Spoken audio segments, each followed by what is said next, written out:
Ah, c'est vraiment une fin de semaine sur le petit braquet à la Bourse de Paris. Le CAC 40 a tourné autour de son point d'équilibre une bonne partie de la journée, pas de surprise. Donc de le voir finir à moins 0,09% vers les 6037 points dans un volume rikiki 2,8 milliards d'euros échangés sur la semaine. L'indice abandonne 0,12%. Aux États-Unis, les chiffres de l'emploi ont un petit peu déçu. L'économie américaine a créé 145 000 postes en décembre. C'était 164 000 attendus par le consensus Reuters. Et la hausse des salaires n'a pas été aussi forte qu'estimé, plus 0 au lieu de 0,3.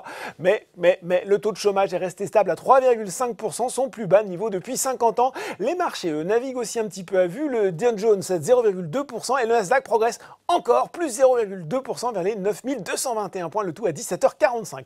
Sur le marché français, on assiste à un brusque regain d'intérêt des investisseurs pour les biotech et ça se confirme encore aujourd'hui. C'est un tir groupé aux avant-postes des hausses. Sur le SBF 120, on retrouve Genfit, mais aussi DBV Technologies. Puis sur le SRD, Adocia grimpe de 17%, Onxeo de 14% et Valneva de 9%. Ça va bien aussi pour Veolia Environnement. Exane, BNP Paribas a relevé son opinion de neutre à surperformance et remonté son objectif à 26,50 € selon le bureau d'analyse. L'implication du groupe sur le thème de l'ESG, les critères environnementaux, sociaux et de gouvernance, devrait lui permettre de tirer son épingle du jeu. Quatrième séance de hausse aussi pour Atos qui grimpe de plus de 20% sur les 3 derniers mois. Côté baisse, cette fois-ci, Maison du Monde n'a pas cassé la baraque. Là, c'est plutôt 5e séance de repli pour le titre qui perd déjà près de 10% depuis le début de l'année et qui signe la plus mauvaise performance du SBF 120 sur un an à moins 45%.